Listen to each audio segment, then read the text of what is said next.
할렐루야. 저는 지금 가족들과 함께 가족여행으로 스위스에서 추리히에서 이틀을 보내고 지금은 인터라켄이라는 곳에 와 있습니다.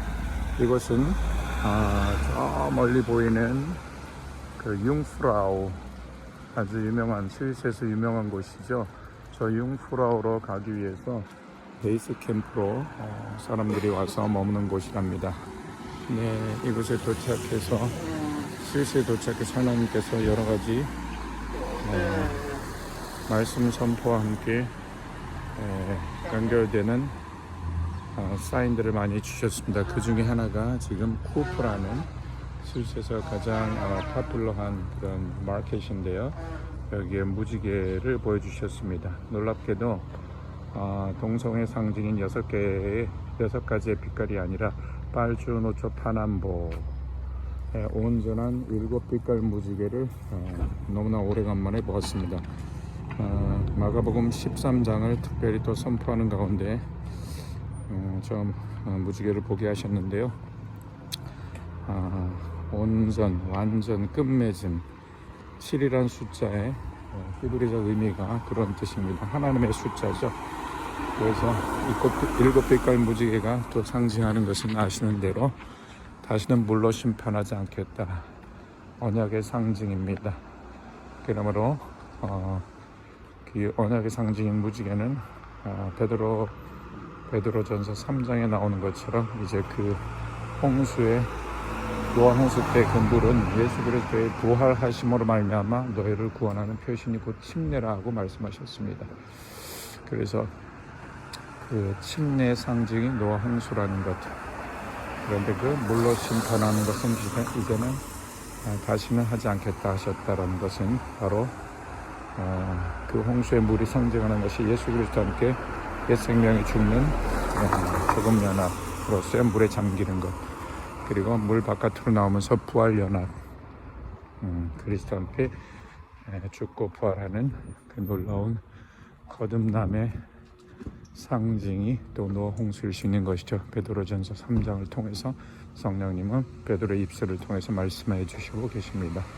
그러면서 이제 예수님께서 요한복음 16장에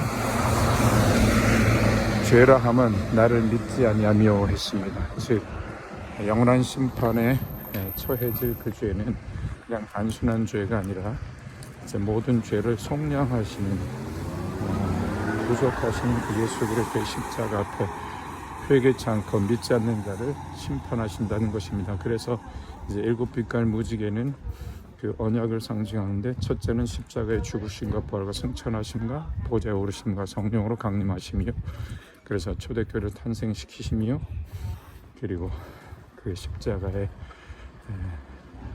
그 구속을 믿지 않는 자들, 회개치 않고 믿지 않는 자들에게 영원한 심판주로 오시는 상징이 또한 7빛깔 무지개인 것입니다. 놀랍게도 추리히에서 이번 여행은 저의 환갑 기념 두 딸이 저를 위한 이렇게 스위스 여행을 계획한 것인데요. 추리히에서 시내에서 여러 가지를 구경하던 중 티스라는 좀 유명한 그 시계방에 들러서 시계를 사게 되었습니다. 그런데 그 마음에 드는 몇 가지 시계를 골라 차보던 중 놀랍게도 정말 몇십 년 만에 시계를 차보는 것인데요. 시계를 찬 지가 정말 오래됐습니다. 그런데 그 시계를 차는 그 순간에, 차보는 순간에 바로 제 손등에 무지개가 나타났습니다. 그 시계방 그 입구의 유리를 통해서 들어오는 태양빛이 제 손에 비춰진 것인데, 신기하게도 무지개가 제 손등에 찍힌 것입니다. 그때 저는 이 언약의 말씀, 영원한 말씀이, 즉 영원성, 하나님의 영원한 속성, 말씀 속에 있는 영원한 속성이 이 시간을 구속하시는, 시계를 차고 있지 않습니까? 그런데 바로 영원한 언약의 말씀을 상징하는 무지개가 나타난 것이죠. 그래서 이제 시간을 구속하실 시간과 공간과 물질의 세계, 이 삼천의 세계를 구속하실 그 언약의 말씀의 성취의 때, 이 마지막 때를 상징하는 그 무지개를 보여주신 것, 그것이 너무나 놀라운 사인이었던 것이죠.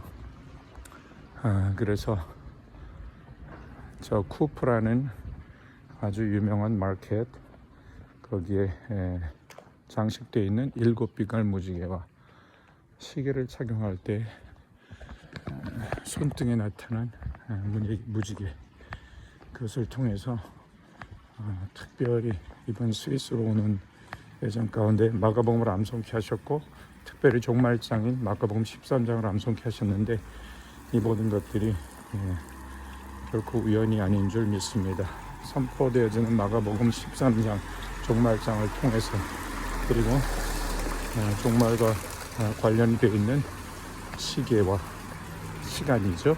그 다음에 언약의 상징인 무지개, 이렇게 일치되는 현상을 통해서 하나님께서 종말의 때를 더욱 준비케 하시는 성령님의 뜻을 알게 되었습니다. 그렇다면 바로 말라기 4장의 그 불의 심판이 이어서도 있고, 크고 두려운 날이 이르기 전 엘리야를 보내서 아비들과 자녀들이 서로 회개케 하시겠다. 그래서 그 회개케 하시는 비밀이 바로 말라기 4장 4절에 있는 것이죠.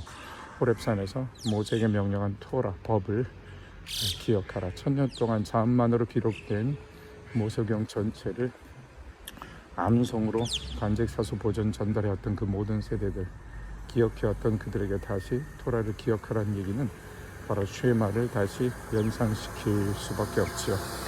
그래서 이 쉐마 신앙이 이제 언약의 그 마무리, 주님의 다시 오심을 얘기하는 놀라운 하나님이 제정하신 하나님을 사랑하는 방법임을 알 수 있는 것입니다. 할렐루야. 그래서 오늘 저는 이 인터라켄이라는 곳에서, 스위스 이곳에서 마가복음 13장을 선포해서 영상으로 올려보자 합니다. 자, 멀리 윤주라고 합니다. 할렐루야. 주님, 이 선포를 들어주시고 물이 바다를 덮음같이 여호와를 인정하는 것이 온 세상 가득하게 하소서. 할렐루야. 예수께서 성전에서 나가실 때 제자 중 하나가 가로되, 선생님이여 보소서, 이 돌들이 어떠하며 이 건물들이 어떠하니까? 예수께서 이르시되, 네가 이 큰 건물들을 보느냐? 큰 건물들을 보느냐? 돌 하나도 돌 위에 남지 않고 다 무너뜨려지리라. 예수께서 감람산에서 성전을 마주대에 앉으셨을 때에 베드로와 야고보와 요한과 안드레가 정령이 묻자오되, 우리에게 이르소서, 어느 때에 이런 일이 있겠사오며 이 모든 일이 이루려 할 때 무슨 징조가 있사오리이까? 예수께서 이르시되, 너희가 사람의 미혹을 받지 않도록 주의하라. 많은 사람이 내 이름으로 와서 내가 그로라 하며 많은 사람을 미혹해 하리라. 난리 소문을 들을 때 두려워하지 말라. 그런 일이 있어야 하되 끝은 아직 아니니라. 민족이 민족을 나라가 나라를 대적하여 일어나겠고 처처에 지진이 있으며 기근이 있으리니 이는 재난의 시작이니라. 너희는 스스로 삼가라. 사람들이 너희를 공회에 넘겨주겠고 너희를 회당에서 매질하겠으며 나를 인하여 관장들과 임금들 앞에 서리니 이는 저희에게 증거되려 함이라. 또 복음이 먼저 만국에 전파되어야 할 것이니라. 사람들이 너희를 끌어다가 넘겨줄 때에 무슨 말을 할까 미리 염려치 말고 무엇이든지 그 시에 너희에게 주시는 그 말을 하라. 말하는 이는 너희가 아니요 성령이시니라. 형제가 형제를, 아비가 자식을 죽는 데 내어주며 자식들이 부모를 대적하여 죽게 하리라. 또 너희가 내 이름을 인하여 모든 사람들에게 미움을 받을 것이나 나중까지 견디는 자는 구원을 얻으리라. 멸망에 가증한 것이 서지 못할 곳에 선 것을 보거든 읽는 자는 깨달을진저 그때 유대에 있는 자들은 산으로 도망할지어다. 지붕 위에 있는 자들은 내려가지도 말며 집에 있는 무엇을 가지러 들어가지도 말며 밭에 있는 자들은 겉옷을 가지러 뒤로 돌이키지 말지어다. 그날에는 아이벤 자들과 젖 먹이는 자들에게 화가 있으리로다. 이 일이 겨울에 나지 않도록 기도하라. 그날들은 환난의 날들이 되겠습니다. 주께서 창조하신 창초부터 지금까지 이런 환난이 없었고 후회도 없으리라. 만일 주께서 그날들을 감하지 아니하셨다면 모든 육체가 구원을 얻지 못하리니 자기 택하신 백성들을 위해 그날들을 감하셨느니라. 그때 어떤 사람이 너에게 말하기를 보라 그리스도가 여기 있다, 보라 저기 있다 하여도 믿지 말라. 거짓 그리스도들과 거짓 선지자들이 할 수만 있으면 이적과 기사를 행하여 택하신 백성들을 미혹해 하려 하리라. 미혹해 하려 하리라. 내가 너에게 미리 모든 것을 말하였느니라. 그때 그 환난 후 해가 어두워지며 달이 빛을 내지 아니하며 별들이 하늘에서 떨어지며 하늘에 있는 권능들이 흔들리리라. 그때 인자가 구름을 타고 큰 권능과 영광으로 오는 것을 사람들이 보리라. 또 그때 저가 천사들을 보내어 자기 택하신 백성들을 땅 끝으로부터 하늘 끝까지 사방에서 모으리라. 무화과 나무의 비유를 배우라. 그 가지가 연해지고 잎사귀를 내면 여름이 가까운 줄을 아나니 이 일이 일어나는 것을 보거든 인자가 가까이 문 앞에 이른 줄을 알라. 내가 진실로 너에게 이르노니 이 세대가 지나가기 전에 이 일이 다 이루리라. 천지는 없어지겠으나 내 말은 없어지지 아니하리라. 그러나 그날과 그 시를 아무도 모르나니 천사들도 아들도 모르고 아버지만 아시느니라. 할렐루야. 주여라 깨어있으라. 그날이 언제인지 알지 못함이라. 가령 어떤 사람이 집을 떠나 타국으로 갈 때에 종들에게 권한을 주어 사무를 맡기며 문지기에게 깨어있으라 명함과 같으니 그러므로 깨어있으라. 집주인이 언제 올는지 저물 때일지 밤중일지 다굴 때일지 새벽일지 알지 못함이라. 그가 호련히 와서 너희가 자는 것을 보지 않도록 하라. 깨어있으라. 내가 너희에게 하는 이 말이 모든 사람들에게 하는 말이니라. 할렐루야. 저는 이 말씀이 첫째로는 지구상에 있는 모든 교회들에게 들려지게 하여 주시옵시고 마태복음 24장, 마가복음 13장에 특별히 들려지게 하시고 또한 주께서 구원하실 자들 주님 그 영혼들에게 믿지 않는 영혼들에게 들려지게 하옵소서. 할렐루야. 아멘.